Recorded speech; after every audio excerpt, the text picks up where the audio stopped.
আসসালামু আলাইকুম প্রিয় এইচএসসি 24 ব্যাচের পরীক্ষার্থী ভাই এবং বোনেরা।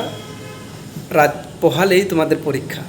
সো আজ রাতে তোমাদের করণীয়গুলো কী কী, আজ রাতে তোমরা কোন কোন কাজগুলো করবে এবং কোন কাজগুলো থেকে বিরত থাকবে, আমি আজকে ভিডিওতে সেই কথাগুলোই বলবো। সো তোমাদের প্রথমত যে বিষয়টা খেয়াল করা দরকার সেটা হচ্ছে ভাইয়া, গুরুত্বপূর্ণ এবং টার্গেটেড যে চ্যাপ্টারগুলো তোমরা আগে থেকে টার্গেট করে রাখছো যে আমি এই চ্যাপ্টার থেকে কোশ্চেন করব, এই চ্যাপ্টার থেকে করব, এই গদ্য থেকে এই পদ্য থেকে আনসার করব। সো ওইগুলোই শুধু পড়বা, রিভিশন, অন্য নতুন কোনো গদ্য পদ্য পড়ার কোনো দরকার নেই। বোঝা গেছে? এরপরে তোমাকে যে বিষয়টা খেয়াল করতে হবে, তুমি কোন কোন চ্যাপ্টারের, প্রত্যেকটা চ্যাপ্টার তো পড়ছো, চ্যাপ্টার পড়ার পর আন্ডারলাইন নিশ্চয়ই করে রাখছো এবং ওই আন্ডারলাইন যুক্ত সেন্টেন্সগুলো অবশ্যই তুমি ওইগুলোই পড়বা। নতুন করে কোনো কিছু পড়ার দরকার নেই এবং পড়তে গিয়ে তুমি সময়ও পাবে না।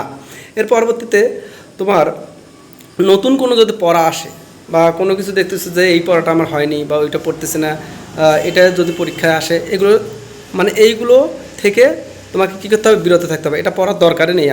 আর পাশাপাশি তোমাকে কী করতে হবে, পরীক্ষার হলে তোমার যে ফাইলটা সঙ্গে করে নিয়ে যাবে সেই ফাইলটার কী করবা, ফাইলটাতে মানে অ্যাডমিট কার্ড, কলম, পেন্সিল, স্কেল সহ আরও যাবতীয় যে জিনিসগুলো তুমি নিয়ত করছে নিয়ে যাবা সেইগুলো রাতের মধ্যে ঢুকে রাখবা। ঠিক আছে? এরপরে তোমাকে যে বিষয়টা খেয়াল করতে হবে সেইটা, রাত না জেগে, বেশি গভীর রাত পর্যন্ত না জেগে তুমি সকাল সকাল ঘুমিয়ে পড়ো এবং ভোরবেলা তুমি উঠে পড়বে। ওঠার পর তুমি তোমার পড়াশোনাটা কিন্তু করতে পারবা। বাট যদি তুমি রাত জেগে পড়াশোনা করো বাট সকালে কিন্তু মাথা কাজ করবে না, ঘুম ঠিক মতো না হলে মাথা কাজ করবে না, যার ফলশ্রুতিতে তুমি কী করবে, ভালো উত্তর লিখতে পারবা না। বোঝা গেছে? সো টেনশন না করে, হতাশিত না হয়ে তো আনাই যাবে না, চিন্তাই করা যাবে না যে পরীক্ষা কী হয় হোক। তুমি তোমার যতটুকু প্রস্তুতি নিচ্ছ, যদি কমন আসে ভালো করবা, আর না যদি কমন আসে তো নাই, সেখানে টেনশন করার তো দরকার নেই। সো টেনশন করা যাবে না। এরপর তোমাকে যে বিষয়টা খেয়াল করতে হবে সেই বিষয়টা হচ্ছে ভাই, রাতে ফোন টিপি বন্ধ করতে হবে। ফোন টেপা যাবে না, ফোনটা তোমার কাছ থেকে 1000 গজ দূরে রাখতে হবে।